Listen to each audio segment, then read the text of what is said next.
ठीक है।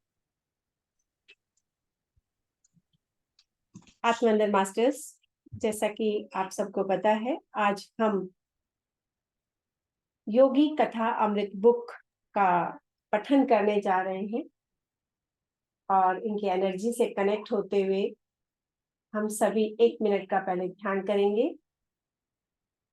आंख बंद कर लेंगे।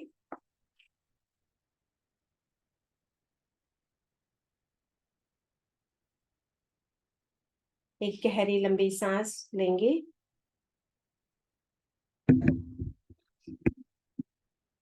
और धीरे से रिलैक्स कर देंगे अपने आप को।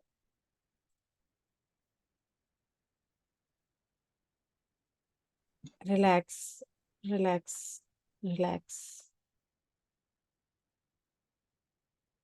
धीरे धीरे सभी चेतना में आएंगे। 5, 4, 3, 2 and 1। Thank you. योगी कथा अमृत का जो पठन है आज शुरू करने जा रहे हैं और मैं जयश्री जी को ओवर टू यू। जयश्री जी, आप कंटिन्यू करें। जी, आत्मवंदन सभी को। ये पुस्तक जो है गुरु परंपरा के ऊपर आधारित है, तो हम पहले गुरु को याद करेंगे। अपने अपने गुरु को याद करके उन गुरु का आह्वान करेंगे, अपने माता पिता का आह्वान करेंगे और अपने अपने गुरु को, और इस पुस्तक में जितने भी गुरु है उन सभी गुरुओं को हमारी ऊर्जा और शक्ति को बढ़ाने के लिए आमंत्रित करते हैं। ओम गुरु ओम गुरु ओम गुरु ओम गुरु ओम गुरु ओम गुरु ओम गुरु ओम गुरु ओम गुरु ओम गुरु ओम गुरु गुरु गुरु गुरुदेव।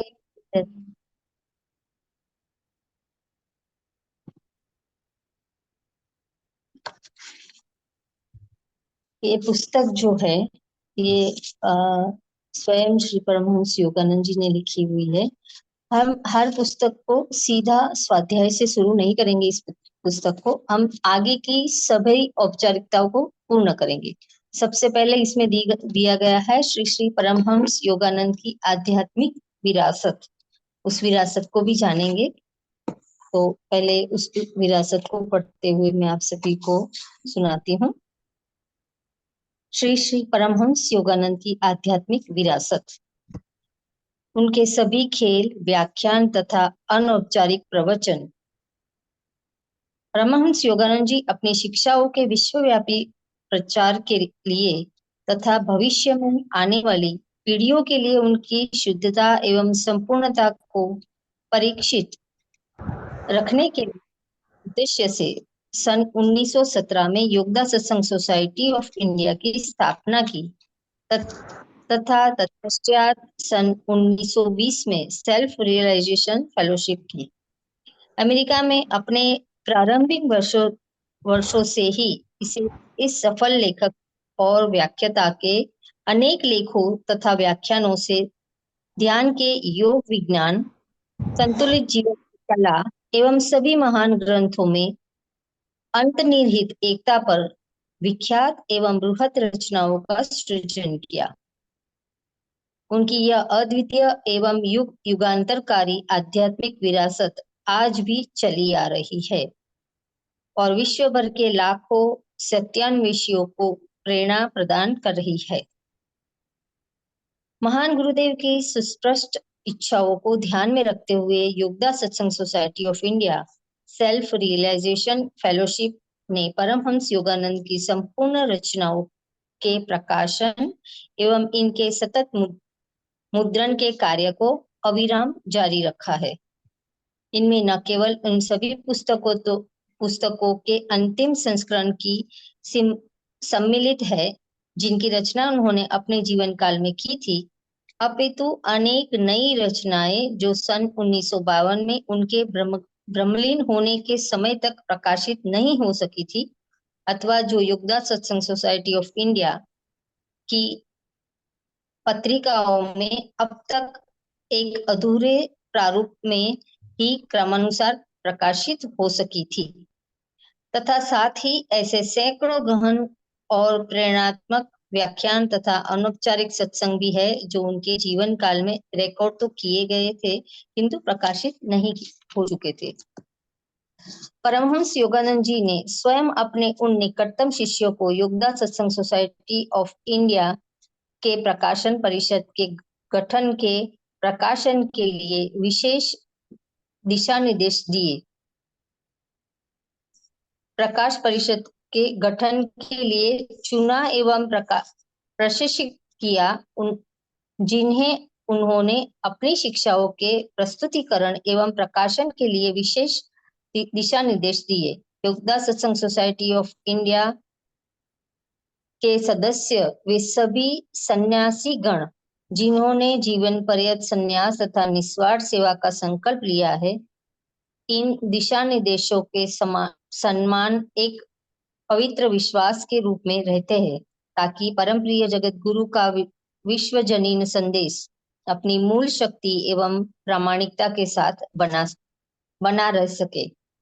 योगदास सत्संग सोसाइटी ऑफ इंडिया का प्रतीक चिन्ह जो पिछले पृष्ठ पर दर्शाया गया है, परमहंस योगानंद जी ने अपनी शिक्षाओं के प्रसार के लिए प्रस्तावित की गई संस्था की पहचान करने के लिए स्वयं निर्धारित किया था।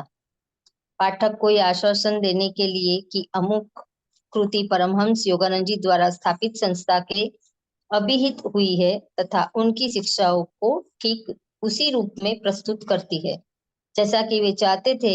योगदास Satsanga society of India fellowship का नाम तथा प्रतीक चिन्ह सभी प्रकाशनों एवं रिकॉर्डिंग पर मुद्रित रहे। Yogoda Satsanga society of India self realisation fellowship. मेरी आवाज ठीक से आ रही है? अब समझ पा रहे हैं सभी? ठीक है। मेरे पूजनीय परमार्ध्य तथा श्रद्धास्पद गुरुदेव श्री श्री युक्तेश्वर गिरी महाराज के दिव्य कर्ण कमलों में समर्पित ये पुस्तक। लेखक का आभार दिया गया है। इस पुस्तक की पांडुलिपि पर दीर्घ संपादकीय श्रम के लिए मैं सुश्री LV प्रेट तारा माता का गहन ऋणी हूँ। श्री C रिचर्ड राइट को भी मैं धन्यवाद देता हूँ कि उन्होंने मुझे उनकी भारत यात्रा दैनंदिनी में से उद्धरणों में से उपयोग की अनुमति दी। डॉक्टर WY इनवाइस वेट्स का केवल उनकी प्रस्तावना के लिए ही नहीं अपितु उनके परामर्श एवं प्रोत्साहन के लिए भी मैं इनका आभारी हूँ। ये आभार श्री श्री परमहंस योगानंद जी व्यक्त कर रहे हैं। कुछ प्रस्तावना में भी है तो इसको भी मैं WY Evans Wentz MAD LDSC ये शॉर्ट फॉर्म में नाम दिया गया है। Jesus College Oxford. लेखक है Tibetan Book of the Dead, Tibet's great yogi Milarepa, Tibet yoga and secret doctrines आदि। योगानंद जी की आत्मकथा का महत्व इस तथ्य के प्रकाश में बहुत अधिक बढ़ जाता है कि यह भारत के ज्ञानी पुरुषों के विषय में अंग्रेजी में लिखी गई गिनी चुनी पुस्तकों में से एक है, जिनके लेखक महोदय न तो पत्रकार है न कोई विदेशी, बल्कि वे स्वयं वैसे ही ज्ञानी पुरुषों में से एक है। सारांश यह कि योगियों के विषय में स्वयं एक योगी द्वारा लिखी गई यह पुस्तक है। एक प्रत्यक्षदर्शी के नाते आधुनिक हिंदू संतों की असाधारण जीवन कथाओं एवं अलौकिक शक्तियों के वर्णनों से युक्त इस पुस्तक का सामायिक और सर्वकालीन दोनों दृष्टियों से महत्व है। इस पुस्तक के प्रख्यात लेखक जिनसे परिचित होने का सौभाग्य भारत तथा अमेरिका में मुझे प्राप्त हुआ था, के प्रति हर पाठक और कृतज्ञ रहेगा। निसंदेह उनकी असाधारण जीवन कथा हिंदू मन हृदय की गहराइयों एवं भारत की आध्यात्मिक संपदा पर अत्यधिक प्रकाश डालने वाली पश्चिम में प्रकाशित पुस्तकों में से एक है। मुझे एक ऐसे संत श्री युक्तेश्वर गिरी से मिलने का भी सौभाग्य प्राप्त हुआ है जिनके जीवन इतिहास का इस पुस्तक में वर्णन है। इस वंदनीय संत का चित्र मेरी पुस्तक तिबेट योग एंड सीक्रेट डॉक्ट्रिन्स के मुख पृष्ठ पर दिया गया है। बंगाल की खाड़ी के तट पर उड़ीसा के पुरी शहर में श्री युक्तेश्वर जी से मेरी भेंट हुई थी। उस समय वे समुद्र तट के निकट स्थित एक शांत आश्रम में प्रधान थे तथा मुख्य रूप से युवा शिष्यों के एक दल को आध्यात्मिक शिक्षा प्रदान कर रहे थे। उन्होंने संयुक्त राज्य अमेरिका तथा समस्त अमेरिका महाद्वीप एवं इंग्लैंड में गहरी रुचि दिखाई और अपने मुख्य शिष्य श्री योगानंद जी की, जिनसे वे हृदय से प्रेम करते थे और जिन्हें उन्होंने अपने संदेशावाहक के रूप में 1920 में पश्चिम में भेजा था, सुदूर देशवर्ती गतिविधियों विशेषकर कैलिफोर्निया और उनके द्वारा दिए जा रहे कार्यों के विषय में मुझसे प्रश्न किए। श्री युक्तेश्वर जी का स्वभाव कोमल और मृदुभाषी था। उनकी उपस्थिति सुखद थी और अपने शिष्यों द्वारा अनायास आदान प्रदान में वस्तुतः वे योग्य थे। जो कोई भी श्री युक्तेश्वर जी से परिचित था, भले ही वह किसी भी समाज समुदाय का क्यों न हो, उन्हें अत्यंत आदर की दृष्टि से देखता था। आश्रम के प्रवेश द्वार पर वे मेरे स्वागत खड़े हुए अत्यंत आदर की दृष्टि से देखता था। खड़े हुए उस समय का उनका गेरुआ वस्त्र, जो सांसारिक कामनाओं का त्याग करने वाले सन्यासी का वस्त्र है, धारण किए हुए ऊंचे सीधे साधु आकार का मुझे स्पष्टतः स्मरण है। उनके केश लंबे और किंचित घुंघराले थे तथा उनका मुख श्मश्मुंडित था। उनकी देह हृष्ट पुष्ट परंतु पतली सुगठित थी तथा उनके पग फुर्तीले थे। उन्होंने अपने इहलौकिक निवास के लिए पावन नगरी पुरी का चयन किया था, जहां भगवान जगन्नाथ के सुप्रसिद्ध मंदिर का दर्शन करने के लिए भारत के प्रत्येक प्रांत से प्रतिदिन भारी संख्या में पवित्र हिंदू भक्त पहुंचा करते थे। पुरी में ही श्री युक्तेश्वर जी ने 1936 ईस्वी में अपने इस अस्थायी शरीर के दृश्यों से अपने अनित्य चक्षुओं को बंद कर शरीर त्याग दिया, यह जानते हुए कि उनका अवतरण पूर्ण सफलता प्राप्त कर चुका है। मुझे प्रसन्नता है कि श्री युक्तेश्वर जी के अच्युत और पावन जीवन चरित्र के संबंधित इन पंक्तियों में लिखने का सौभाग्य मुझे प्राप्त हो रहा है। भीड़ से अलग रहते हुए भी उन्होंने हर प्रकार से और शांति पूर्वक उसी आदर्श जीवन के लिए अपने को समर्पित कर दिया था, जिनका उनके शिष्य परमहंस श्री योगानंद जी ने भावी युगों के लिए अब वर्णन किया है।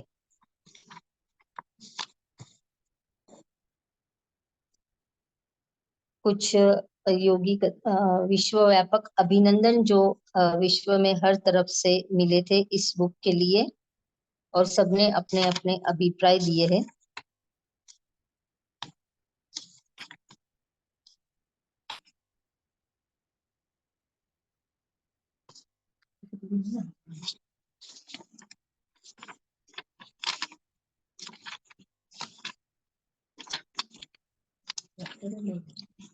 धर्म के शाश्वत नियम, ये एक पेज जो है धर्म के जो नियम है उसको पहले ले लेते हैं।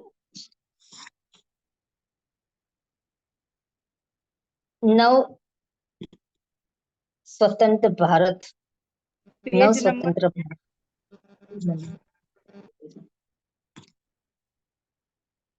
आप अभी सुनिए, चैप्टर जब शुरू होगा फिर उसके बाद आप लेंगे।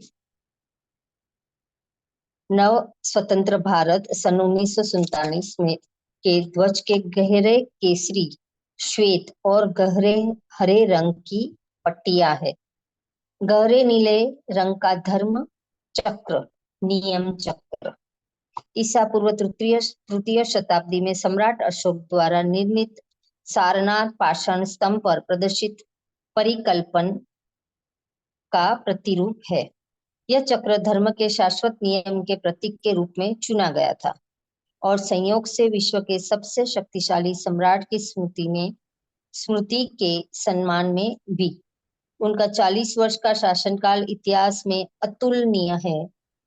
अंग्रेजी इतिहासकार H.V. रोलिंसन लिखते हैं, उनकी तुलना विभिन्न समयों पर मार्कुस ऑरेलियस, सेंट पॉल और कॉन्स्टेंटाइन से की गई। 250 वर्ष ईसा पूर्व सम्राट अशोक में अपने आतंक और एक सफल अभियान के परिणाम स्वरूप हुए पश्चाताप को व्यक्त करने और नीति के अंतर्गत युद्ध का त्याग करने का साहस था। सम्राट अशोक को विरासत में प्राप्त उपनिषदों में भारत, नेपाल, अफगानिस्तान और बलूचिस्तान सम्मिलित थे। प्रथम अंतरराष्ट्रवादी सम्राट अशोक ने बर्मा, सिलोन, मिस्र, सीरिया और मैसेडोनिया में अनेक उपहारों को आशीर्वादों सहित धार्मिक एवं सांस्कृतिक शिष्टमंडल भेजे। सम्राट अशोक मौर्य वंश के तृतीय राजा, इतिहास के महान दार्शनिक राजाओं में से एक थे। विद्वान पी मैसन ओरेसन ने माना, अन्य किसी ने भी ऊर्जा और जनहितैषिता तथा न्याय और धर्मार्थ को इतना नहीं जोड़ा जितना इन्होंने किया।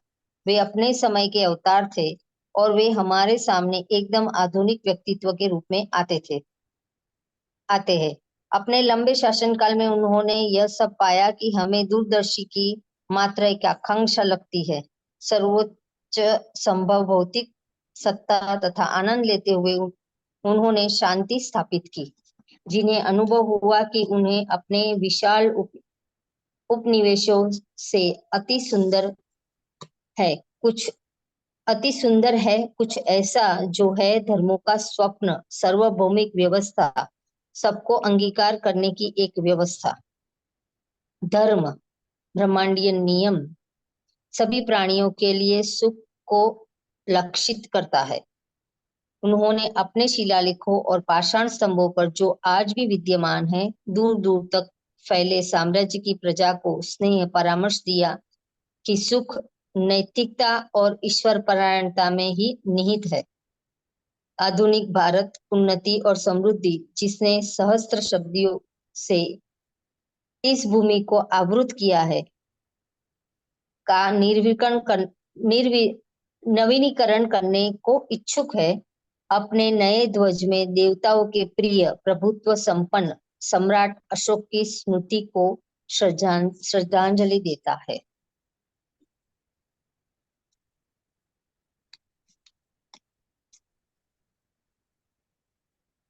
क्या करना है अब? चैप्टर स्टार्ट कर दे।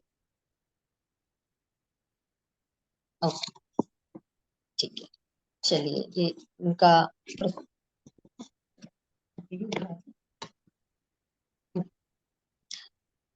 पहला प्रकरण, मेरे माता पिता एवं मेरा बचपन।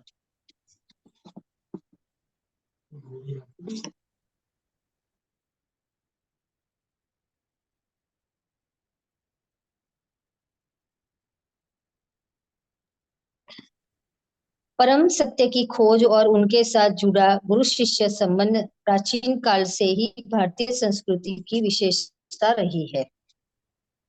इस खोज के मेरे अपने मार्ग ने मुझे एक भगवत स्वरूप सिद्ध पुरुष के पास पहुंचा दिया, जिनका सुगढ़ जीवन युग युगांतर का आदर्श बनने के लिए ही तराशा हुआ था। वे उन महान विभूतियों में से एक थे जो भारत का सच्चा वैभव रहे हैं। ऐसे सिद्ध पुरुषों में ही हर पीढ़ी में अवतरित होकर अपने देश को प्राचीन मिस्र यानी इजिप्ट एवं बेबीलोन के समान दुर्गति को प्राप्त होने से बचाया था। मुझे याद आता है, मेरे शैशव काल में पिछले जन्म की घटनाओं की स्मृतियां मेरे स्मृति पटल पर उभर रही थी। तथापि मैं ये स्मृतियां उन घटनाओं के घटित होने से क्रम के अनुसार नहीं थी। बहुत पहले के एक जन्म की स्पष्ट स्मृतियां मुझ में जागती थी। अब मैं हिमालय में रहने वाला एक योगी था। जब मैं हिमालय में रहने वाला एक योगी था, अतीत की इन झांकियों ने किसी अज्ञात कड़ी से जुड़कर मेरे भविष्य की भी झलक दिखवाई। शिशु अवस्था की असहायता की अवमाननाओं की स्मृति मुझ में अभी भी बनी हुई है। चल फिर पाने में और अपनी भावनाओं को मुक्त रूप से व्यक्त कर पाने में असमर्थ होने के कारण मैं विक्षुब्ध रहता था। अपने शरीर की अक्षमताओं का भान होते ही प्रार्थना की लहरें मेरे भीतर में उठने लगती थी। मेरे व्याकुल भाव अनेक भावनाओं के शब्दों में मेरे मन में व्यक्त होते थे। विविध भावनाओं के आंतरिक संभ्रम के बीच में धीरे धीरे अपने लोगों के बंगाली शब्द सुनने का अभ्यास होता था। यह थी शिशु मस्तिष्क की मन बहलाने की सीमा, जिसे बड़े लोग केवल खिलौने और अंगूठा चूसने तक ही सीमित मानते हैं। इस मानसिक विशुद्धता और मेरा साथ न देने वाले शरीर के कारण कई बार मैं झल्लाकर आकुलता से रो पड़ता था। मेरी आकुलता पर परिवार में सबको होने वाला विस्मय मुझे याद है। सुखद स्मृतियां भी अनेक हैं।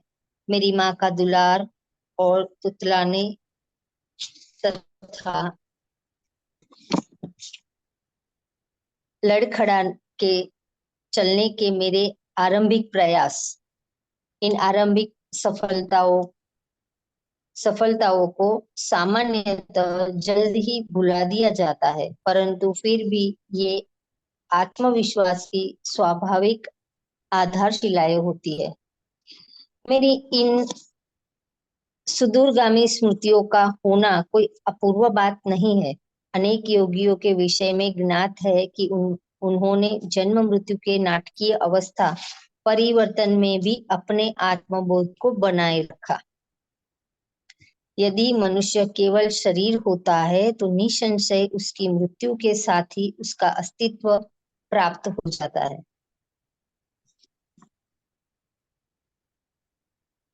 किंतु यदि युगांतर से सिद्ध महात्माओं ने सत्य प्रतिपादित किया है तो मानव मूलतः अशरीरी सर्वव्यापी आत्मा है। शैशवावस्था की स्पष्ट स्मृतियों का होना विलक्षण तो है, किंतु ऐसी घटनाएं अति दुर्लभ भी नहीं।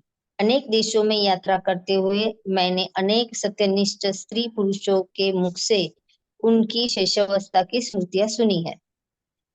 मेरा जन्म पूर्वांचल भारत की हिमालय पर्वत श्रेणी के निकट स्थित गोरखपुर में 5 जनवरी 1893 ईस्वी को हुआ था।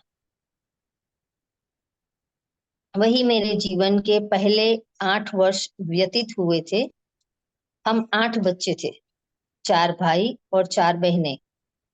मैं मुकुंदलाल घोष भाइयों में दूसरा और माता पिता की चौथी संतान था। मेरे माता पिता बंगाली क्षत्रिय थे। दोनों ही संत प्रकृति के थे। उनके शांत एवं शालीन दाम्पत्य प्रेम में कभी कोई अनर्थक व्यवहार व्यक्त नहीं हुआ।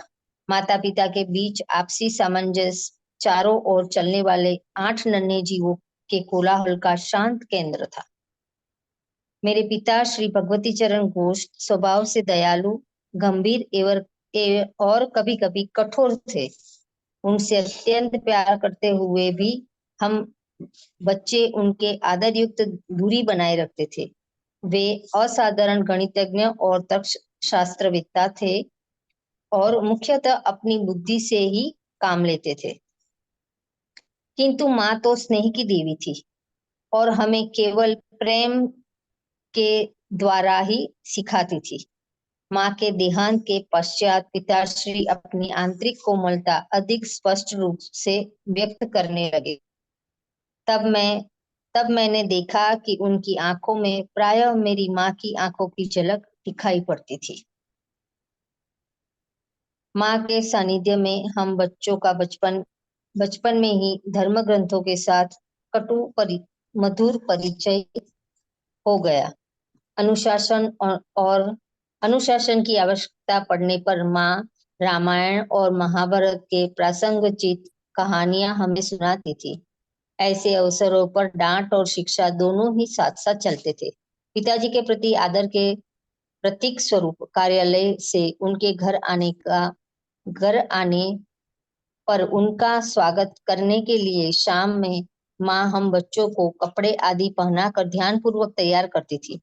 पिताजी भारत की तत्कालीन बड़ी कंपनियों में से एक बंगाल नागपुर रेलवे बीएनआर में उपाध्यक्ष वाइस प्रेसिडेंट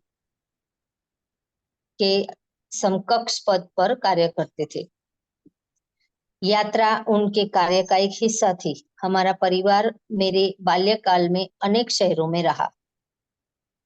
माँ गरीबों की सहायता के लिए सदा तत्पर रहती थी। पिताजी भी इस मामले में करुणापूर्वक दृष्टिकोण रखते थे, परंतु अपनी आर्थिक सीमा के अंदर ही व्यय करना पसंद करते थे। एक बार 15 दिनों में माँ ने गरीबों को खिलाने में पिताजी की मासिक आय से अधिक रकम खर्च कर दी थी। इस पर पिताजी ने माँ से कहा, मैं तुमसे केवल इतना ही कहना चाहता हूँ कि कृपा करके अपना दान धर्म उचित सीमा के अंदर करो। माँ को अपने पति का यह सौम्य उलाहना भी व्यथाजनक लगा। बच्चों को किसी प्रकार के मतभेद का कोई आभास दिए बिना माँ ने एक घोड़ा गाड़ी मंगवाई। नमस्कार, मैं अपने मायके जा रही हूँ। प्राचीन धमकी। हम लोग चकित होकर विलाप करने लगे। उसी समय संयोगवश हमारे मामा वहां आ गए। उन्होंने पिताजी के कान में फुसफुसाकर धीरे से कोई परामर्श दिया। निसंशय सदियों से चला आ रहा है कोई उपाय। पिताजी ने कुछ संदेहजनक स्पष्टीकरण के बाद माँ ने खुशी खुशी घोड़ा गाड़ी लौटा दी। अपने माता पिता के बीच मेरे द्वारा देखे गए एकमात्र विवाद का इस प्रकार अंत हुआ, परंतु एक विशेष संवाद मुझे याद आता है। कृपया अभी अभी घर पर आई एक असहाय महिला को देने के लिए मुझे 10 रुपये दीजिए। माँ की मुस्कुराहट में मनाने की अपनी एक शक्ति थी। 10 किस लिए? 1 रुपया काफी है। पिताजी ने इसके साथ एक औचित्य समर्थन भी जोड़ दिया। जब मेरे पिताजी और दादा दादी की अचानक मृत्यु हो गई थी, तब मैंने गरीबी को पहली बार अनुभव किया। मीलों चलकर स्कूल जाने से पहले मेरा नाश्ता होता था केवल एक छोटा केला। कॉलेज पहुंचने तक मेरी अवस्था इतनी बुरी हो गई थी कि मैंने एक धनी न्यायाधीश से मासिक 1 रुपए की सहायता के लिए प्रार्थना की। उसने यह कहते हुए मना कर दिया कि 1 रुपया भी मूल्यवान होता है। उस समय रुपए के मना किए जाने की आपको कितनी कड़वी याद है। माँ के हृदय से तत्काल तर्क उभरा, क्या आप चाहते हैं कि यह महिला भी आपके द्वारा इन 10 रुपए को मना किए जाने की वैसी ही दुखद स्मृति अपने मन में रखे जिनकी उससे तीव्र आवश्यकता है? और तुम जीती। पराभूत पति की सनातन भाव भंगिका के साथ पिताजी ने अपना बटुआ खोला और कहा, यह लो 10 रुपए का नोट। इस महिला को यह मेरी कामनाओं सहित दे दो। किसी भी नए प्रस्ताव पर पहले नहीं शब्द नहीं कह देना पिताजी का स्वभाव था। सामान्यतः सभी का होता है। इतनी सहायता से माँ की सहानुभूति जगाने वाली उस अपरिचिता के प्रति पिताजी का रवैया उनकी स्वभावगत सतर्कता का एक उदाहरण था। तत्क्षण कोई बात स्वीकार कर लेने में अनिच्छा वस्तुतः सोच विचार के बाद निर्णय के सिद्धांत का पालन मात्र है। मैंने सदा ही देखा कि पिताजी उचित और संतुलित निर्णय लेते थे।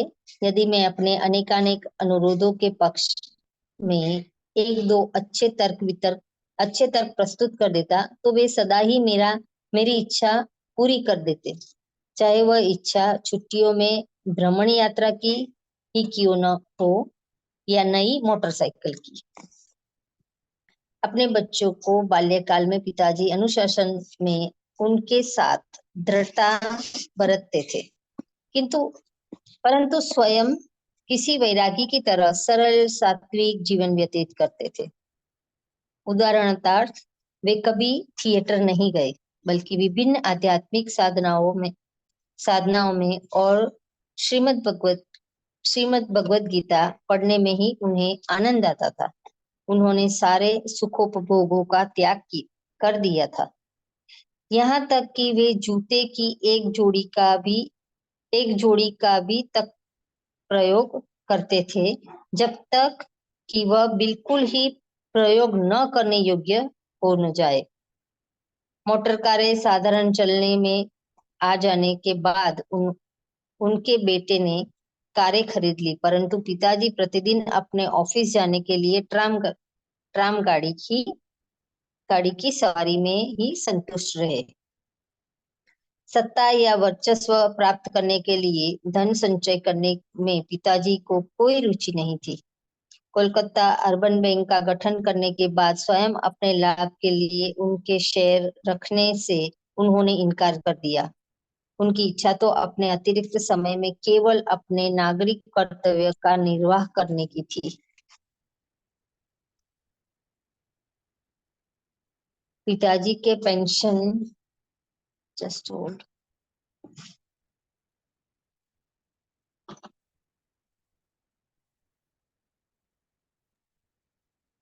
मेरी वीडियो दिख रही है? मैं दिख रही हूँ प्रॉपर? आप दिख रहे हो, लेकिन वीडियो चल नहीं रही है। थोड़ा सा स्टक हो रखी है। आपकी वॉइस क्लियर आ रही है, लेकिन वीडियो स्टक हुई। अच्छा, ओके, थोड़ा नेटवर्क का इश्यू होगा तो इसलिए। पिन भी नहीं कर पा रही हूँ, क्योंकि वो स्टक आ रहा है। अच्छा, क्या मैं नेटवर्क सेट करूँ?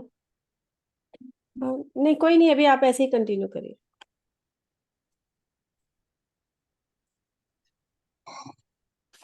चलिए, फिर हाफ एन आवर का मैं ले लेती हूँ तब तक। ठीक है, ठीक है, आप ले लीजिए। है ना? जी। थोड़ा सा मुझे बताइए, आवेदन नहीं किया था।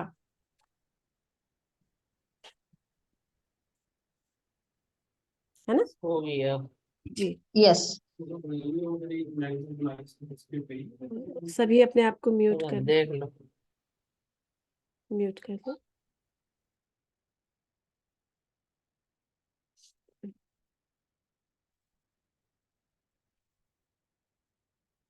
आत्मेंद्र मास्टर्स माता बाबा जी की ब्लेसिंग्स लेते हुए हम कंटिन्यू करते हैं।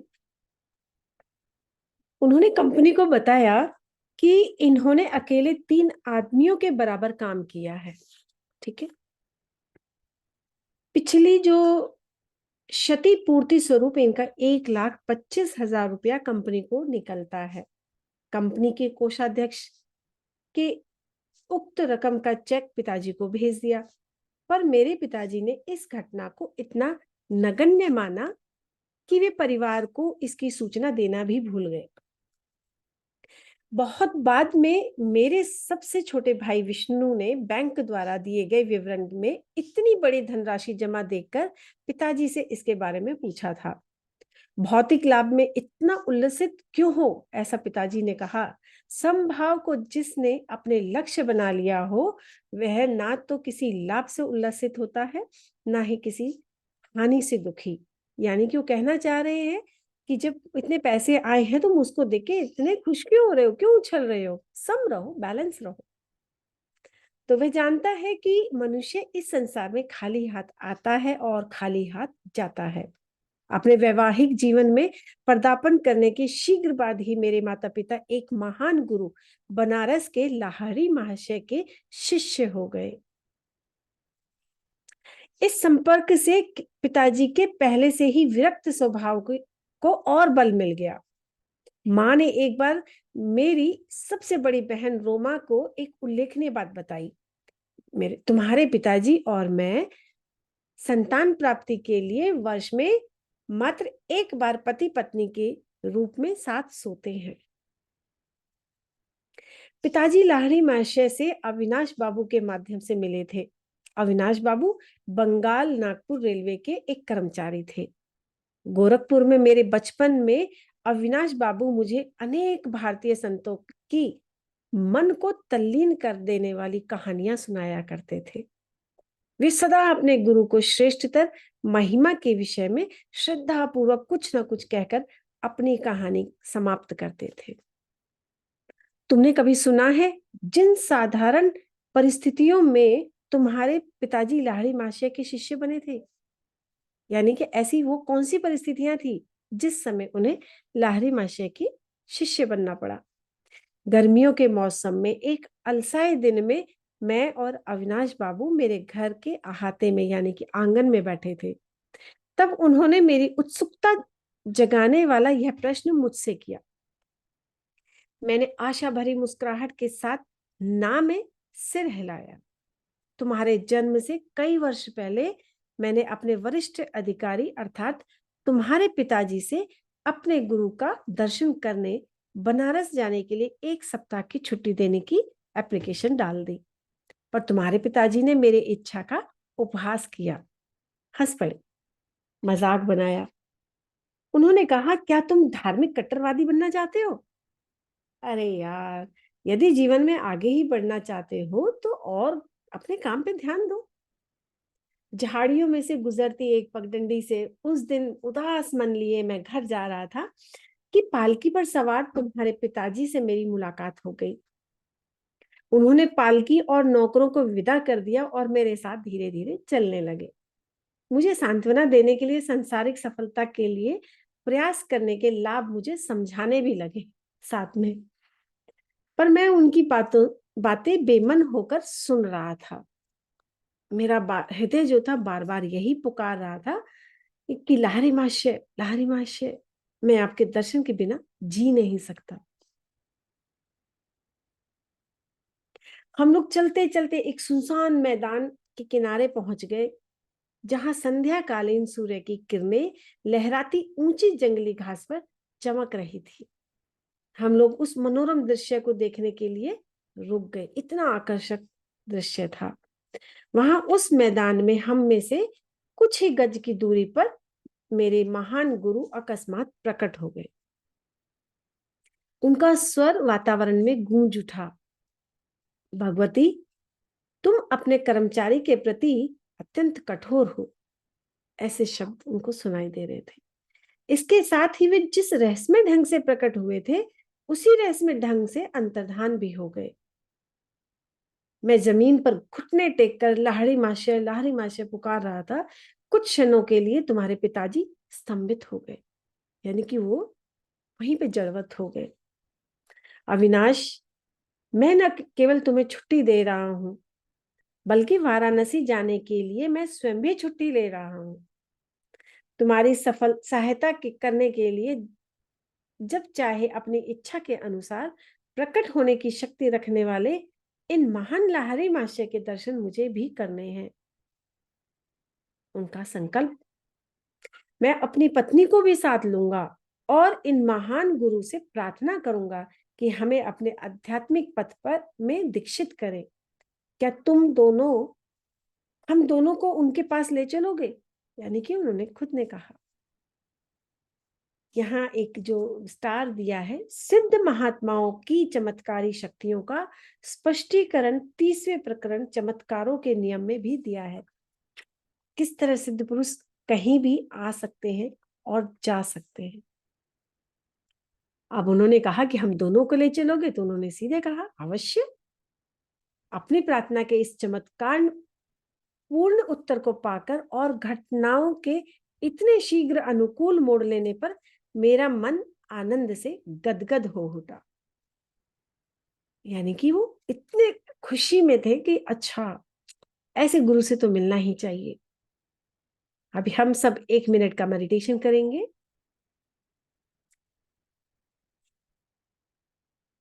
धीरे धीरे हम इस ऊर्जा से जुड़ते हुए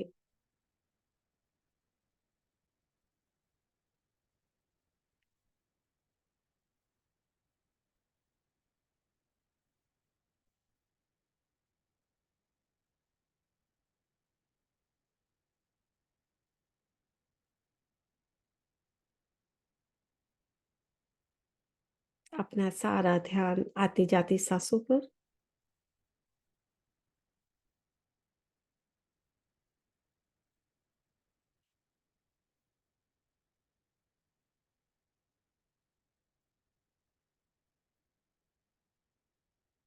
मास्टर्स, धीरे धीरे ध्यान से बाहर आएंगे। 5, 4, 3, 2 एंड 1। चलिए, अब तो शुरुआत हो गई, लहरी माशे से मिलना ही है। तो अगले दिन जो शाम को तुम्हारे माता पिता और मैं रेलगाड़ी से वाराणसी के लिए चल पड़े। अगले दिन हम लोग वहां पहुंचे तो कुछ दूर तक घोड़ा गाड़ी से गए और फिर तंग गलियों में से चलते हुए मेरे गुरु के घर तक पहुंच गए। उनका घर आसानी से दिखाई नहीं पड़ता। मुझे याद है, मुझे किसी ने एक बार बताया कि लहरी महाशय का जो घर है वो गलियों में से होकर गुजरता है। बहुत पतली संकरी गली है वहां। तो वहां वो धीरे धीरे पहुंचे। उनकी छोटी सी बैठक में प्रवेश करने पर वहां हमेशा की तरह पद्मासन में बैठे हुए गुरुदेव को हमने प्रणाम किया। उन्होंने अपनी हृदय वेदी आंखें झपकाई और उन्हें तुम्हारे पिताजी पर स्थिर कर दिया। यानी कि आंखें झपकाई और सीधे तुम्हारे पिताजी की ओर एक तक देखने लगे। भगवती, तुम अपने कर्मचारी के प्रति अत्यंत कठोर हो। 2 दिन पहले घास भरे मैदान में कहे हुए वही शब्द उन्होंने फिर से दोहराए। फिर उन्होंने आगे कहा, मुझे खुशी है कि तुमने अविनाश को आने की अनुमति दी और साथ में तुम भी अपनी पत्नी को साथ लेकर यहां आ गए। तुम्हारे माता पिता को अत्यंत आनंद हुआ कि गुरुदेव ने उन्हें क्रिया योग की दीक्षा दी। उस पवित्र दर्शन में के अविस्मरणीय दिन से तुम्हारे पिताजी और मैं गुरु भाई के रिश्ते से घनिष्ठ मित्र रहे। लहरी महाशय ने तुम्हारे जन्म में विशेष रुचि दिखाई थी। तुम्हारा जीवन निश्चय ही स्वयं उनके जीवन के साथ जुड़ा रहेगा। गुरुदेव का आशीर्वाद कभी निष्फल नहीं होता। मेरे जन्म के थोड़े ही दिन बाद लहरी महाशय ने इस जगत से प्रस्थान कर लिया। पिताजी का जहां जहां भी स्थानांतरण होता था वहां वहां लहरी महाशय की एक सुंदर अलंकृत फ्रेम में सजी हुई फोटो हमारे पूजा घर में देवताओं के चित्रों और मूर्तियों के साथ विराजमान रहती थी। लगभग रोज ही सुबह और शाम को माँ और मैं उस पूजा वेदी के सामने ध्यान लगाकर बैठते थे। चंदन शक्ति पुष्प अर्पण करते थे। धूप और गूगल के साथ साथ अपनी संयुक्त भक्ति द्वारा हम उस ईश्वरत्व की पूजा करते थे जो लहरी महाशय के पूर्णत अभिव्यक्त हुआ था। उनकी उस फोटो का मेरे जीवन पर जबरदस्त प्रभाव पड़ा जो हमारे कमरे में थी। उनकी उस फोटो का जैसे जैसे जो कहते हैं ना, किसी चीज से आकर्षण बढ़ जाना, सम्मोहन टाइप हो जाते हैं, हम सम्मोहित हो जाते हैं। जैसे जैसे मैं बड़ा होता गया वैसे वैसे मेरे मन में उस महान गुरु का विचार अधिक दृढ़ होता गया, एक आस्था बढ़ती चली गई। ध्यान में प्राय मैं देखता था कि उनकी छवि उस छोटे से फ्रेम से बाहर आ जाती है और जीवित रूप धारण करके मेरे सामने बैठ गई।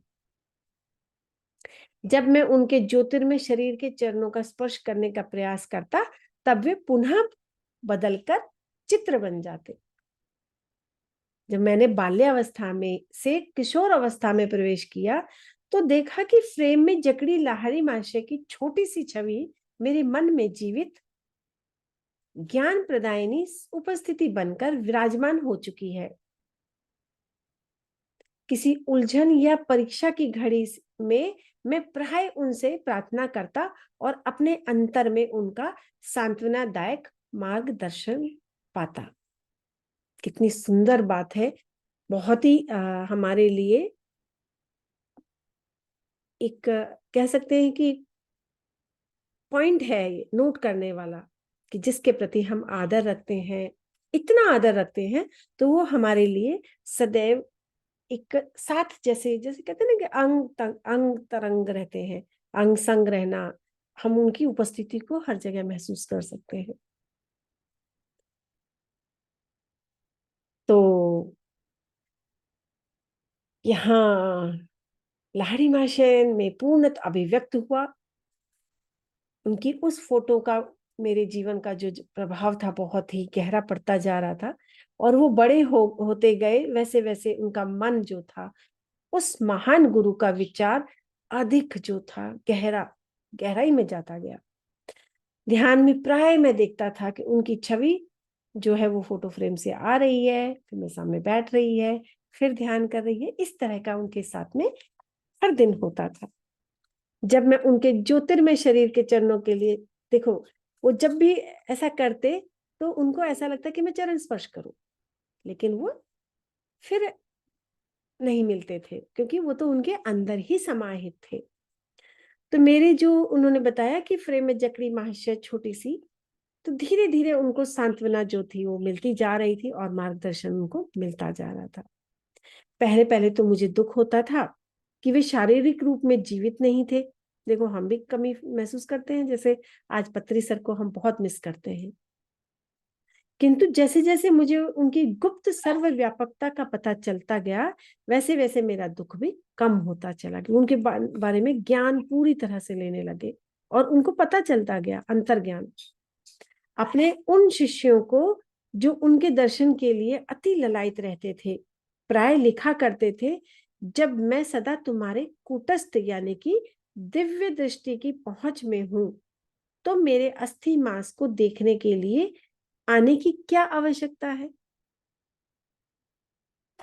लगभग 8 वर्ष की आयु में मुझे लाहिड़ी महाशय की फोटो के माध्यम से चमत्कारी स्वास्थ्य लाभ का आशीर्वाद प्राप्त हुआ। इस अनुभव ने मेरे प्रेम को और भी अधिक उत्कट कर दिया। जब मैं बंगाल के इच्छापुर में अपने पारिवारिक घर में रह रहा था, तब मुझे हैजा हो गया, तो मेरे बचने की कोई आशा नहीं रही। डॉक्टर कुछ भी नहीं कर पा रहे थे।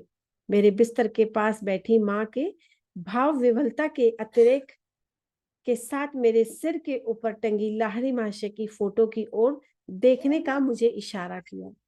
कैसे हम लोग जब छोटा बच्चा बीमार हो जाए और कुछ नहीं सूझता, उस समय जिसमें हमारी गहरी आस्था होती है, तो हम वहां पर एक बच्चे को बोलते हैं, बेटा सिर्फ इन्हीं से मदद मिल सकती है, आप उनको पुकारो।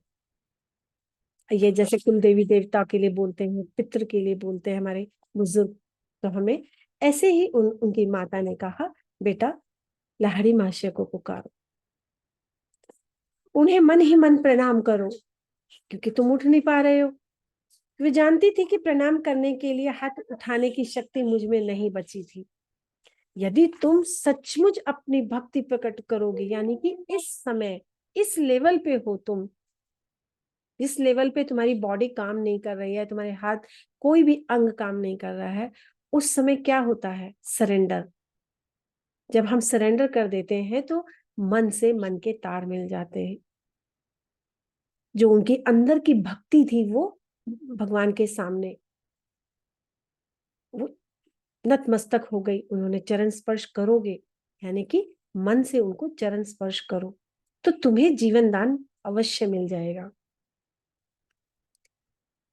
मैंने उनकी फोटो की ओर देखा, वहां आंखें चौंधियाने वाला प्रकाश जो था दिखाई पड़ा। देखो, जब से वहां उनको कुछ नहीं दिख रहा था, जैसी माता ने उनको याद दिलाया कि जाओ गुरुजी की तरफ देखो, उनकी फोटो की तरफ देखो, तो उनको बहुत तेज लाइट दिखाई दी और मेरे शरीर और पूरे कमरे में, अब कहते ना, पूरे कमरे को उस रोशनी ने भर दिया। रोशनी से मेरी जो मिचलाहट और अन्य अनियंत्रणीय लक्षण समाप्त हो गए। मैं स्वस्थ हो गया। तत्क्षण ही मुझ में इतनी शक्ति आ गई कि अपने गुरु में अपार श्रद्धा रखने वाली माँ को मैंने झुककर चरण स्पर्श किया। माँ बार बार उस छोटी सी फोटो पर अपना माथा टेक रही थी। देखिए, तार मिले तो सिर्फ मन से मिले, शरीर से नहीं मिले। हम क्या करते हैं, धूप लेंगे, अगरबत्ती लेंगे, फल लेंगे, फूल लेंगे और भगवान के सामने अर्पित करते हैं। लेकिन यहाँ तो जब वो बिल्कुल टोटली निसहाय थे, जब कुछ भी अर्पण करने के लिए नहीं था, तो सिर्फ उनका मन था जो भगवान के सामने चरण स्पर्श कर रहा था, और वो वहां पर भी उनको भगवान मिले, गुरु के रूप में भगवान मिले। हे सर्वव्यापी गुरुदेव, मैं आपकी कृतज्ञ हूं कि आपके आलोक ने मेरे पुत्र को अच्छा कर दिया है। माँ की तो यही कामना है। मैं समझ गया कि उन्होंने भी इस तेजो में ज्योति का दर्शन किया था, यानी कि वो मतलब अपनी माँ के साथ में थी, तो माँ भी जान गई कि माँ को भी लाड़ी मासे के दर्शन हो चुके हैं, जिसकी महिमा से मैं साधारणतया प्राण घातक साबित होने वाली बीमारी से एकाएक अच्छा हो गया था। उन्होंने ही दर्शन नहीं किए, साथ में उनकी माँ ने भी दर्शन किए। वो रोशनी उन्होंने भी महसूस की। मेरे पास कुछ भी अनमोल चीजें हैं, वो कह रहे हैं मेरे घर में या हमारे घर में, हमारे घर, वो सिर्फ वह फोटो है। बाकी वो उनकी माँ कभी भी कहीं जाती तो सबसे पहले फोटो उठाती थी। कीमती समय, कहते हैं कीमती सामान, वो उनका कीमती सामान था। स्वयं लाहिड़ी महाशय द्वारा पिताजी को दी गई यह फोटो एक पवित्र स्पंदन से युक्त है, यानी कि उसमें इतनी एनर्जी है। इस फोटो के पीछे भी एक चमत्कारिक कहानी है। मैंने ये कहानी पिताजी के गुरु भाई काली कुमार राय से सुनी थी। चलिए सुनते हैं। अभी हम 1 मिनट का ध्यान करेंगे और जुड़े रहेंगे इस दिव्य ज्ञान की एनर्जी से। अपने सांस, गहरी सांस लेंगे और धीरे धीरे धीरे अपने शरीर के अंदर स्पंदन को महसूस करें, रिलीज करते समय।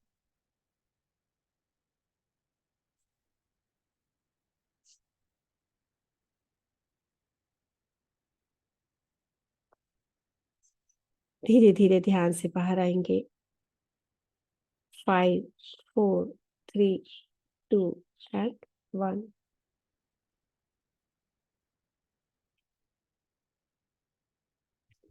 ऐसा प्रतीत होता है कि लाहिड़ी महाशय को अपनी फोटो खिंचवाना अच्छा नहीं लगता था।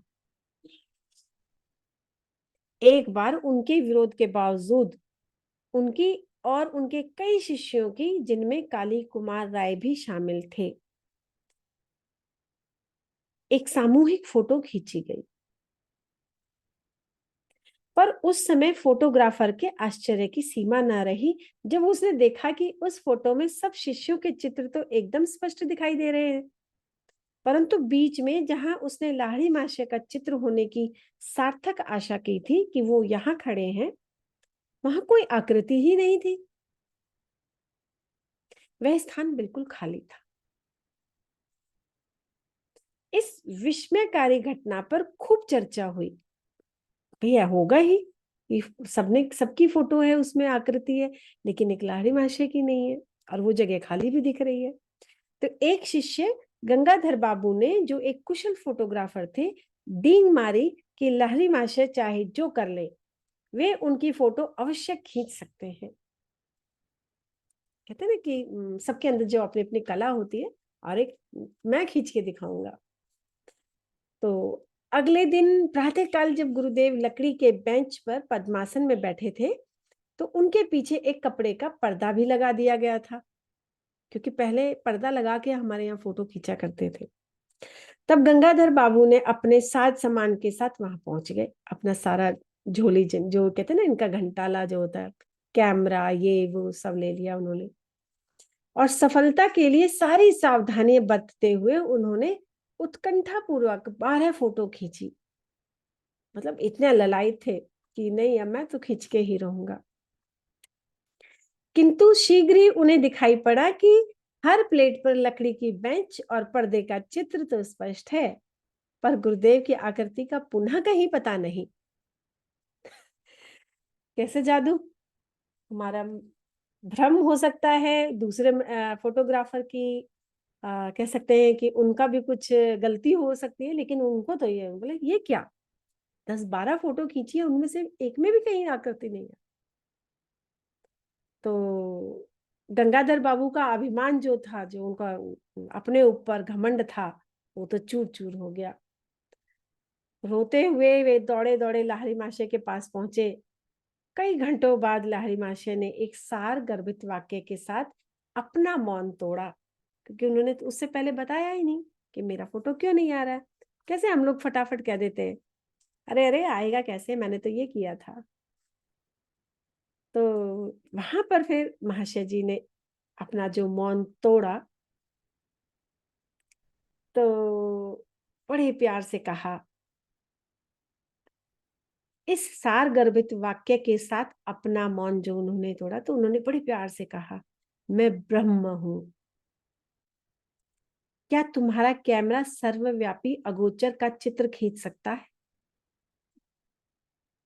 गंगाधर बाबू ने कहा, मैं देख रहा हूं कि नहीं खींच सकता, क्योंकि बार बार कोशिश की, परंतु हे सर्वज्ञ गुरुदेव, आपके देह मंदिर की एक फोटो प्राप्त करने की बहुत इच्छा है। मेरी दृष्टि संकुचित हो रही है, मतलब सिकुड़ी जा रही है, कितनी मेहनत कर रहा हूं लेकिन आपकी आकृति नहीं आ रही है, एक तो दे दीजिए। कहते हैं, कैसे कहते हैं, रिक्वेस्ट। आज तक मैं यह नहीं समझ पा रहा था कि आप में ब्रह्म पूर्ण रूप से वास करता है। मतलब उसको विश्वास ही नहीं था कि आपके अंदर जो ब्रह्मा जी हैं वो पूर्ण रूप से रहते हैं। तो महाशय जी ने कहा, ठीक है, कल सुबह आ जाओ, मैं तुम्हारे कैमरे के सामने बैठकर फोटो खिंचवा लूंगा। ठीक है, खुश? अब तो जो फोटोग्राफर था खुश, और अपना कैमरा पर उसने फोकस किया। इस बार अगोचर रहस्यमयता के आवरण से रहित उस पवित्र महापुरुष की आकृति प्लेट पर स्पष्ट रूप से उभर आई, क्योंकि जब तक वो नहीं चाहते थे, ब्रह्म स्वरूप जो खुद नहीं चाहते थे अपनी आकृति देना, कि चाहे वहां 20 लोग हो या 1000 हो, वो नहीं देना चाहते थे, तब तक वहां कोई आकृति नहीं आई। जैसे ही उन्होंने स्वीकार किया ठीक है, हामी भर दी, तो वहां पर एक फोटो आ गई। गुरुदेव ने इसके बाद कभी अपनी कोई फोटो नहीं खिंचवाई, और कम से कम मैंने तो नहीं देखी, क्योंकि वो खुद फोटोग्राफर थे। वही फोटो इस पुस्तक में छपी है। सांचे में ढली लाहिड़ी महाशय की मुख आकृति से कुछ पता नहीं चल पाता कि वे किस कुल वंश के थे। उनकी रहस्यमय मुस्कान में ईश्वर साक्षात्कार के आनंद की कुछ कुछ झलक दिखाई देती है। बाह्य जगत में नाम मात्र की रुचि का संकेत देती उनको अर्धोन मिलने आंखें आंतरिक परमानंद का संकेत करती हुई आधी बंद भी है। जो आंखें जो उनकी है, जैसे कैसे हम लोग कहते हैं, एक मुद्रा होती है, कौन सी मुद्रा होती है वो? शांभवी मुद्रा, आधी खुली आधी बंद। तो इस तरह की उनकी आंखें थी, जिसमें उन्होंने वो फोटो दिया।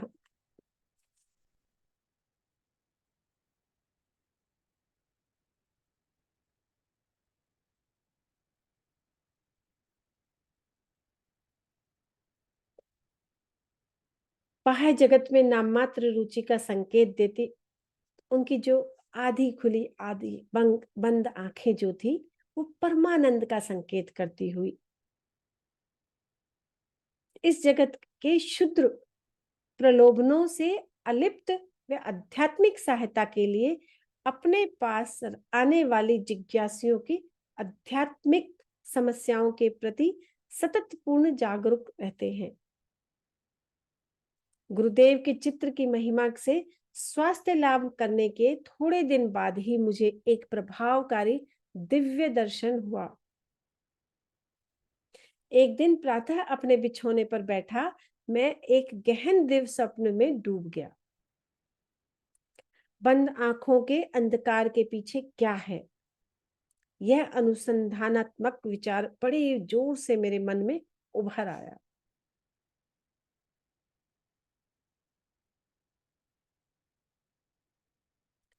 तत्क्षण ही मेरी अंतर्दृष्टि के सामने प्रखर प्रकाश कौंध गया, यानी कि डिवाइन लाइट जो थी वो आ गई और मेरे ललाट में विस्तीर्ण दीप्तिमान पट पर पर्वत गुफाओं में ध्यानस्थ बैठे संतों की आकृतियां छोटे छोटे चलचित्रों की भांति प्रकट होने लगी। जैसे ही वो ध्यान में बैठे तो उनके सामने जो संत थे वो सब उनको दिखाई दे रहे थे। अब उनके अंदर सवाल था, आप लोग कौन है? मैंने उच्च स्वर में पूछा तो उन्होंने बताया, हम हिमालय के योगी हैं। इस दिव्य उत्तर का आनंद वर्णातीत था। मेरा हृदय पुलकित यानी कि खुशी से झूम उठा। आह, मैं भी हिमालय में आकर आपके जैसा बनना चाहता हूँ। उनके मन के अंदर की जो जिज्ञासा थी। दृश्य अंतर्ध्यान हो गया, परंतु रजत किरणें जो वो गोल्डन लाइट आ रही थी वो मंडलाकार में अनंत की ओर विस्तृत होती चली गई। यह अद्भुत आलोक क्या है? वो जो दिव्य लाइट थी, डिवाइन लाइट थी, वो क्या थी? उनके अंदर एक जिज्ञासा पैदा हो गई। तो फिर वो उनका जो सवाल का जवाब था मिला, मैं ईश्वर हूं, मैं प्रकाश हूं। यह ध्वनि बादलों की सौम्य बुदबुदाहट जैसी थी, जैसे बिल्कुल धीरे धीरे से कान में फुसफुसाहट जैसी होती। मैंने शायद बताया था आपको, मावतार बाबा जी की केव में मेरे साथ भी थोड़ा सा इस तरह का हुआ। जब मैं वहां बैठी ध्यान में तो मुझे भी कान में कुछ तो 700 700 700 ऐसे कुछ कुछ आवाज आ रही थी, फुसफुसाहट सी हो रही थी। तो वहां मैंने सुना है। अब तो उनकी जो बुदबुदाहट थी, अब उनके ऊपर उन्होंने पूरा कंसंट्रेशन कर लिया। तो उन्होंने कहा, मैं आपके साथ एकाकार होना चाहता हूं, यानी कि आपकी टीम में मुझे रख लो। यद्यपि इस ईश्वरीय आनंद क्रमशः क्षीण होता गया, जो उस पल में जो उनको आनंद हो रहा था वो थोड़ा सा कम हो गया क्योंकि जागृत अवस्था में आ गए, पर उससे मैं ब्रह्मा की स्थायी खोज की विरासत प्राप्त करने में सफल हुआ। ईश्वर शाश्वत नित्य नवीन आनंद है, यह स्मृति मेरे हृदय पटल पर इस अनुभव के बाद लंबे समय तक बनी रही। जो उस समय का जो अनुभव था, ध्यान था कि उन्होंने इतने ऋषि मुनियों के साथ में ध्यान किया, बैठे उनके साथ, उनको देखा, आनंदित जो अवस्था थी उसमें वो कहते ना कि उसी आनंद में रहे।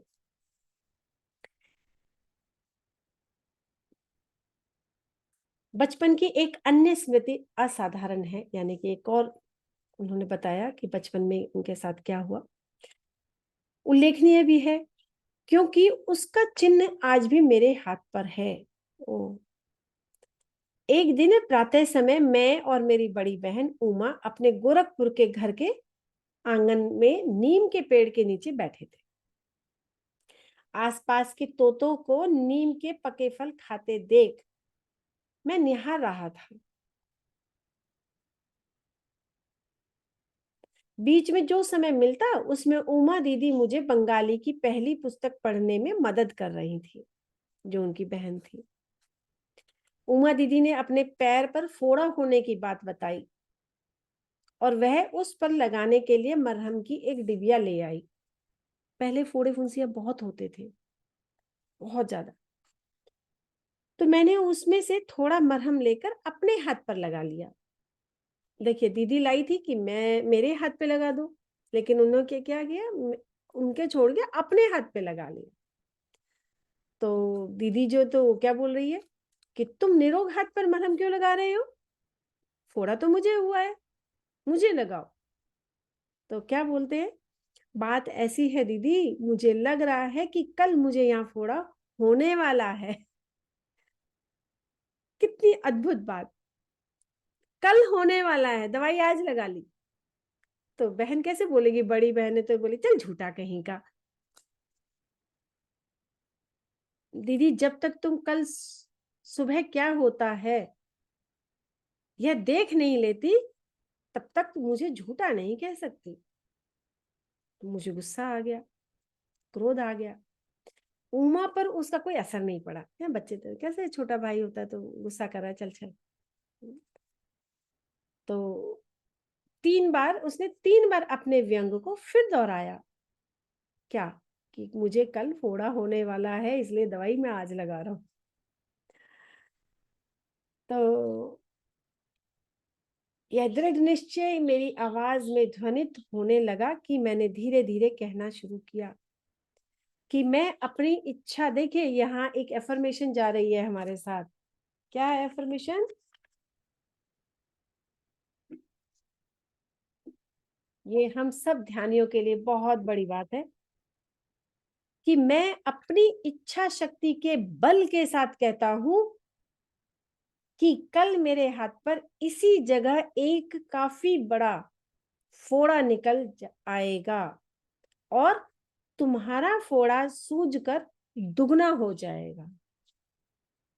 एफर्मेशन है ये जो यहाँ पर उन्होंने करी। अब इस पर काम कैसे होगा, हम बोलते हैं ना, जो चाहो जो बोलो वही होगा।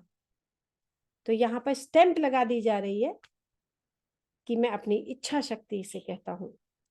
सुबह मेरे हाथ पर एक बहुत बड़ा फोड़ा निकल आया और उमा का फोड़ा आकार में दुगना हो गया।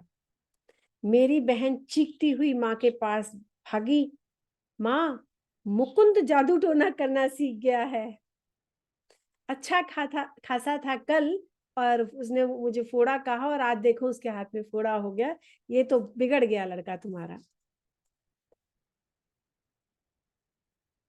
माँ ने गंभीर होकर मुझसे कहा कि हानि करने के लिए ऐसे शब्द शक्ति का प्रयोग कभी ना करूं। कैसे हम लोग किसी भी बच्चे के लिए कुछ भी बोल देते हैं, तू पागल है रे, तू कुछ नहीं जानता, तू तो कुछ नहीं कर पाएगा। तो यहाँ पे माँ ने उनको ज्ञान दिया कि इस तरह जो भी हानिप्रद शब्द होते हैं उनका कभी भी इस्तेमाल नहीं करना चाहिए। आप जैसा चाहते हो वैसा होगा, ऊपर वाले ने सिर्फ तथास्तु कहना है। तो माँ ने कहा, ज्ञान दिया। तो अब यहाँ क्या कह रहे हैं मुकुंद जी, मैंने माँ का यह उपदेश सदा याद रखा, यानी कि अब कभी भी मैं इस तरह की अफर्मेशन नहीं करूंगा, और उसका पालन भी किया। मेरे फोड़े का इलाज जो चीरे से हुआ और डॉक्टर के चीरे से बना चिन्ह आज भी मौजूद है, क्योंकि जब इतना बड़ा फोड़ा खुद एफर्मेशन डाल के मंगाया है तो चीरा तो पड़ेगा ही, उसको ठीक करना है। तो मेरे दाहिने हाथ पर यानी कि सीधे हाथ मनुष्य के शब्द की शक्ति जो होती है वो नित्य स्मरण दिलाता हुआ यह चिन्ह स्मारक के रूप में विद्यमान है, वो मेरी बॉडी के अंदर आज भी विद्यमान है। ये हमारे मुकुंद दादा बोल रहे हैं। गहरी एकाग्रता के साथ उमा को कहे गए उन साधारण एवं प्रकृति हानि रहित प्रतीत होने वाले शब्दों में बम के सदृश विस्फोट कर निश्चित परिणाम उत्पन्न करने की पर्याप्त शक्ति निहित थी। यानी कि जो उन्होंने उस टाइम पे जो बोले थे एक तरह से विस्फोटक शब्द थे वो, कि मेरे यहाँ एक होगा तेरे यहाँ दुगना होगा।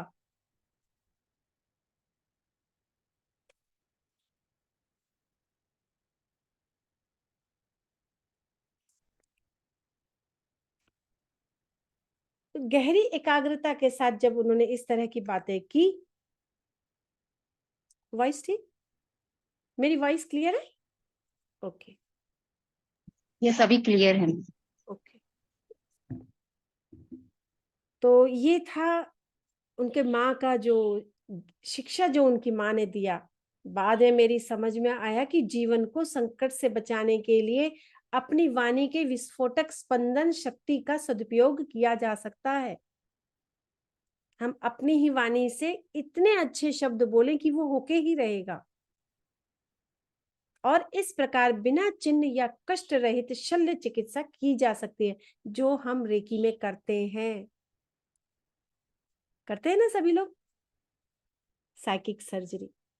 देखिए यहाँ पे हम सारे मास्टर्स अच्छे से जान गए और बहुत अच्छे से सहमत हैं हम इस लाइन से कि हम अपने ही शब्दों द्वारा एक ध्यान की गहराई में जाकर उस ऊर्जा का आह्वान करके और हम एक साइकिक सर्जरी कर देते हैं और वहां की प्रॉब्लम को सॉल्व कर देते हैं। तो ये क्या है? हमारे अंदर के वाणी जितनी प्योर, जितनी शुद्ध, उतना ही अच्छा रिजल्ट। मास्टर्स 10 मिनट बाकी हैं अभी सिर्फ। तो यहाँ हमारा परिवार जो, अब देखिए अपने बारे में बता रहे हैं, पंजाब के लाहौर शहर में स्थानांतरण हो गया, यानी कि उनके जो पिताजी थे वो रेलवे में थे और उनका ट्रांसफर हुआ, तो अब वो लाहौर की तरफ चल पड़े। वहां मैंने देवी काली के रूप में जगन माता का एक चित्र प्राप्त किया। पहले तो बहुत दुर्लभ थे फोटोज ना, आजकल तो बहुत हमारी मार्केट में है। तो हमारे घर की बालकनी में इस चित्र का अनौपचारिक मंदिर बन गया, यानी कि कैसे हम लोग एक सरकारी मकानों में एक मंदिर बना देते हैं, जगह नहीं होती लेकिन हम बना देते हैं, जहां 2 मूर्ति रखी वहीं दीपक जलाया, वही मंदिर बन गया। मेरे मन में अनायास ही यह निश्चित विश्वास पैदा हो गया कि उस पवित्र स्थान पर की गई मेरी प्रार्थना को पूर्ति का ताज पहना दिया जाएगा, यानी कि वहां पे जो मैं प्रार्थना करूंगा, जो एफर्मेशन डालूंगा, जो मुझे चाहिए, अब वो तो मुझे मिलेगी ही मिलेगी। उस पवित्र स्थान पर की गई जो मेरी एफर्मेशन है, वो एक दिन वहां उमा के साथ खड़ा होकर मैं 2 लड़कों के को 2 घरों की छतों पर पतंग उड़ाते देख रहा था। ये कैसे बहन भाई एक जगह खड़े हो जाते हैं और पतंग उड़ा रहे हैं, अच्छा अच्छा वो उड़ा रहा है भाई, वो उड़ा रहा है दीदी, देखो देखो। तो इन दोनों घरों और हमारे घरों के बीच में एक थोड़ी सी पतली सी गली थी, संकरी कहते हैं। तो बहन जो है वो बड़े प्यार से पूछ रही है, तुम आज इतने चुप क्यों हो भाई, कुछ तो राज है? क्योंकि बहनें सब जानती हैं कि भाई आज क्या करने वाला है, उसके मन में क्या चल रहा है। खेल खेल में मुझे धक्का देकर पूछा, ऐसे ऐसे कंधे मार के। तो क्या बोल रहे हैं? मैं ये सोच रहा हूँ, कितनी अद्भुत बात है कि मैं जो भी मांगता हूँ जगन माता मुझे दे देती है। तो अब उनके मन में फिर डाउट आया। मैं समझती हूँ वह तुम्हें वे दोनों पतंगे भी दे देंगी। बहन जो बोल रही है ना, वो कह रही है हाँ हाँ मैं जान रही हूँ, तू तो 2-2 पतंगे भी ले लेगा उनसे। मेरी बहन मेरा मजाक उड़ाते हुए हंसी उड़ाते हुए बोली। तो फिर धीरे से बोले, क्यों नहीं, मैंने उन पतंगों को पाने के लिए मौन प्रार्थना शुरू कर दी, यानी कि फिर अफर्मेशन करनी शुरू कर दी कि मुझे पतंग चाहिए। भारत में धागों पर मांजा यानी गोंद और शीशे का चूर्ण लगाकर पतंगों का खेल खेला जाता है, जो तार होता है उनका। प्रत्येक पतंग उड़ाने वाला अपने प्रतिद्वंदी की पतंग काटने का प्रयास करता है और कटी हुई पतंग छतों के ऊपर से जाती है। तब उसे पकड़ने में बड़ा मजा आता है, जब कट जाती है फिर उसके पीछे भागो। उमा और मैं ऐसी बालकनी में खड़े थे जिसके ऊपर छत थी और दोनों ओर दीवारें भी थी, इसलिए किसी कटी पतंग का हमारे हाथ आना असंभव प्रतीत होता था, उनके मन में थी, क्योंकि स्वाभाविक तौर पर उसका धागा छत के ऊपर से लटकता हुआ आगे निकल जाता, मतलब वो पतंग तो गई लेकिन वो जो धागा था वो आगे निकल जाता था। गली के उस पार पतंग उड़ाने वालों ने अपना खेल खेलना शुरू किया। एक धागा कट गया, बस तत्क्षण ही पतंग मेरी दिशा में लपकी और अचानक हवा बंद हो जाने के कारण वह पतंग एक क्षण के लिए स्थिर हो गई, वहीं रुक गई। और जैसे ही वो स्थिर हुई तो जो इसी बीच में उन्होंने जो धागा सामने वाले घर के छत की तरफ जाने वाला था, उनकी मुंडेर की तरफ, वो वहीं उलझ गया और मेरे पकड़ने के लिए एक पूरा फंदा बन गया। और मैंने यह पुरस्कार उमा को सौंप दिया, यानी कि अपनी बहन को दे दिया। मतलब कैसे उन्होंने अफर्मेशन डाली कि मुझे पतंग चाहिए, और उन्होंने किसी भी तरह, देखो यहाँ तक कि हवा के रुख ने भी उस समय उनका साथ दिया और अपनी बहन को उन्होंने गिफ्ट दे दिया। लो देखा, मिल गई ना मुझे पतंग। तो यह तो केवल एक साधारण संयोग था, ना कि तुम्हारी प्रार्थना का उत्तर। यदि वह दूसरी पतंग भी तुम्हारे पास आ जाए तो मैं मानूंगी। जैसे बहनें बोलती कि अब करके दिखा, वो तो एक संयोग था। तो दीदी की काली आंखों से उनके शब्दों की उपेक्षा कहीं अधिक विस्मय प्रकट हो रहा था, यानी कि आश्चर्य और ताना, जो एक बहन कटाक्ष कर रही थी उनको। तो मैंने तीव्रता से अपनी प्रार्थनाएं जारी रखी, मुझे पतंग मिल जाए, दूसरी पतंग मिल जाए, दूसरी पतंग मिल जाए। और दूसरी पतंग उड़ाने वाले के जोर से झटका मारने के कारण उसका धागा भी टूट गया और हवा में नाचती हुई पतंग मेरी ओर आने लगी। मेरे सहायक नागफनी के पौधे ने, यानी कि वहीं पे एक नागफनी का पौधा भी था, बट ओनली 1 मिनट, तो पकड़ सकूं, मैंने दूसरा पुरस्कार भी उमा दीदी को दे दिया। सचमुच जगन माता तुम्हारी प्रार्थना सुनती है, यह सब मेरे लिए विलक्षण है। दीदी भयभीत भयभीत मृग शावक की भांति भाग गई। तो मास्टर्स, बहुत ही अच्छी अच्छी चीजें हमें अब यहाँ से स्वीकार करने को मिल रही हैं। अफर्मेशन पे ध्यान देना है। और चलिए जयश्री जी, 2 शब्द हम सब लोग कहेंगे कि आज हमने इसमें क्या सीखा, सभी अपने आप को। बहुत खूब। देखिए, ये जो बचपन से एक्सपीरियंस होते गए अपने गुरु को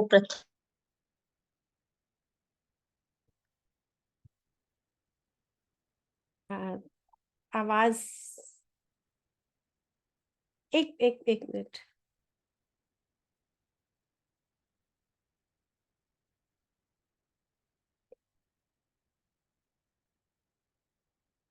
एक मिनट, एक, जी अभी बोल, हाँ, सभी अपने आप को अनम्यूट करें। ठीक है। हाँ, ओके। हाँ, यहाँ परमहंस योगानंद जी को बचपन से ही गुरु के प्रत्यक्ष अप्रत्यक्ष अनुभव होने लगे। तो बचपन में छोटे बच्चे जब भी बात करते हैं या कुछ ऐसी डिमांड करते हैं ना, तो बहुत सारा वक्त ऐसा होता है कि उनकी हर चीज डिमांड को पूरी किया जाता है। पेरेंट्स के द्वारा भी किया जाता है और अपने आप भी हो जाता है, और बच्चा बचपन से ही डींगे मारना शुरू करता है, देखा मैं जो भी सोचता हूँ हो जाता है।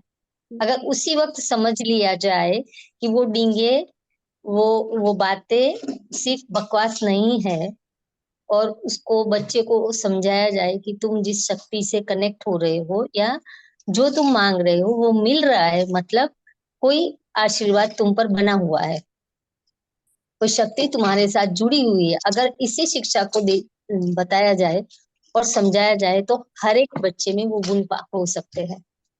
और उन्होंने जब पहले से ही बोला अपनी चेतना को, बचपन में झूले में जब थे, समझो कि जब बोल भी नहीं सकते थे, तभी से समझ लिया कि मैं यहाँ घुटन महसूस कर रहा हूँ या मुझे बाहर निकलना है। ये लोग देखो मेरे रोने पर कैसे आकुल व्याकुल हो रहे हैं। तभी से समझ रहे हैं ये आत्मा कि मैं यहाँ कुछ काम करने के लिए आया हूँ। तो बहुत सारी चीजें मतलब ये समझ आ रही है उनको। और अपने गुरु का मतलब बचपन से ही, बिल्कुल छोटे थे तभी से ही, और उनकी बहन ने बचपन में ही उनको समझ लिया कि इसके पास उनकी माँ काली भी उनको सपोर्ट कर रही है, उनके गुरुजी की भी आशीर्वाद साथ दे रहा है। तो बचपन का सबके बचपन को समझना चाहिए। अगर बच्चे बचपन में ही समझ जाए कि हम जो बोलेंगे वैसा होगा, तो अच्छे बुरे शब्दों पर भी ध्यान दे पाएंगे। और वैसे गुरुजी के तो बहुत ही अविस्मरणीय ये जो रिजल्ट है वो बहुत ही अच्छे हैं, और आगे हमें बहुत कुछ मिलने वाला है। Thank you, thank you, thank thank you. बहुत सुंदर, आपने एक एक पॉइंट बड़े अच्छे से लिखे। मैं तो सिर्फ पढ़ती जा रही थी। बहुत ही सुंदर शब्द, बहुत अच्छे इसका सार निकाला आपने। Thank you. निशा जी, आप कुछ कहेंगी? ठीक है मेरे जागृति को जी, तो आप। यही लगा भी, जो बच्चे हैं ना उनकी भावनाओं को समझना चाहिए। कई बार पता क्या होता है, बच्चे का इंटरेस्ट किसी और चीज में होता है, हम कुछ और कर रहे होते हैं। जैसे मेरी पोती है, तो उसको स्पीच देने का और डांस का बहुत शौक है। अब उसको सुबह बोलते हुए योगा कर, वो बेचारी परेशान हो जाती, सुबह 6 बजे कौन योगा करे। अब पर उसका इंटरेस्ट बन गया है, अब पूरे 6 बजे उठ के 6:30 स्कूल पहुंच जाती है, मुझे योगा करना है। उसको समझाया भी ब्रीदिंग करनी है। बहुत ही अद्भुत ज्ञान मिल रहा है हमको, एक एक हाँ शब्द जी, मोती की तरह है। सही। और हमारे बच्चों की परवरिश के लिए भी हमें बहुत लाभप्रद होंगी ये सब। बिल्कुल, थैंक यू। मजा आया सुन के। दीप्ति जी, आप भी दो शब्द छोटे से लेसन में से। जागृति जी, आप भी। हमारे शब्दों को हमें बोलने में भी कंट्रोल करना चाहिए, क्या बोलना चाहिए, नहीं बोलना चाहिए। अपनी वाणी पे हमको नियंत्रण सब रखना। हमने देखा। आज जागृति जी का और दीप्ति जी का नेटवर्क में गड़बड़ है। हाँ जी, जागृति जी बोलिए। और बच्चों को हमें प्यार दुलार के साथ उसको अनुशासन में भी रखना चाहिए। बिल्कुल सही।